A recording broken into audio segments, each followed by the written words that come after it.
Oke guys, Assalamualaikum warahmatullahi wabarakatuh. Saya Tilawatil Quran dari kelompok 4. Saya akan mempresentasikan materi morfologi dasar laut. Morfologi dasar laut merupakan bentuk permukaan bumi yang berada dalam laut.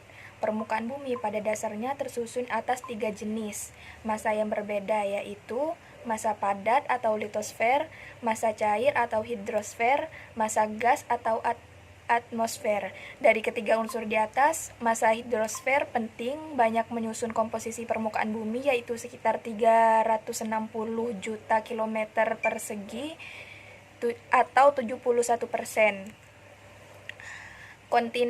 Kontinen atau benua adalah massa daratan yang sangat luas yang berada di permukaan bumi, termasuk bagian tepinya yang digenangi air kurang dari 200 meter. Semua benua yang ada saat ini dulunya pernah menyatu yang dinamakan Pangea. Seiring perubahan waktu, Pangea pecah menjadi bagian-bagian yang lain hingga menjadi saat ini. Kontinen. Adanya temuan fosil yang sama di benua yang berbeda sekarang membuktikan bahwa dulunya bumi terdiri dari satu benua.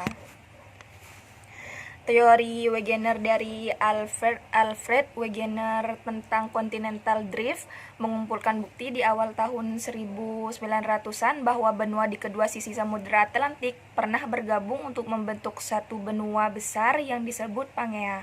Bukti-buktinya didasarkan pada kemiripan fosil dan area batu besar di kedua sisi Atlantik. Adanya proses tektonik lempeng pada kerak bumi secara terus-menerus pada masa lampau menyebabkan terbentuknya sebuah lautan atau samudra yang nampak pada saat ini. Samudra merupakan badan air asin yang sangat luas dan berhubungan yang dibatasi oleh benua. Samudra setidaknya menutupi 71% dari permukaan bumi. Bagian samudra berbentuk cekungan besar yang terisi oleh air asin dinamakan cekungan samudra. Cekungan samudra, bagian samudra yang terisi oleh air asin. Cekungan samudra dimulai dari pantai benua, tepi benua, hingga bagian dalam atau lantai samudra. Pembagian morfologi dasar laut merupakan bentuk penampakan bagian dasar laut. Morfologi dasar laut dibagi menjadi dua, yaitu morfologi tepi benua atau continental margin. Yang kedua, morfologi cekungan samudra atau ocean basin. Tepi benua merupakan bagian tepi benua yang tenggelam dan bagian transisi antara benua dan samudra.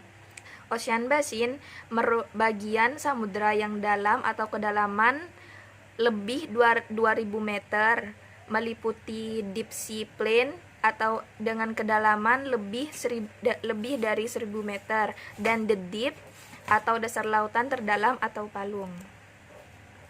Tepi benua dibagi menjadi 3 bagian. Yang pertama yaitu paparan benua atau continental shelf, yang kedua yaitu lereng benua atau continental slope, yang ketiga yaitu tinggian benua atau continental rise.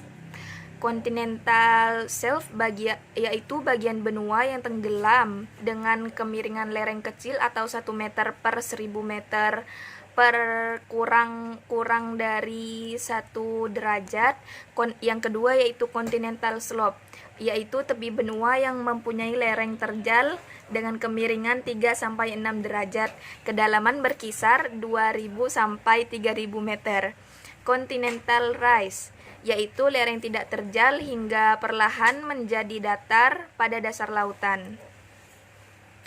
Cekungan samudra, bagian samudra yang dalam lebih dari 2000 meter. Cekungan samudra dibagi menjadi ridge and rise, trench, daratan abisal, submarine canyon, mid ocean ridge, volcanic ice island, seamount, dan guyot.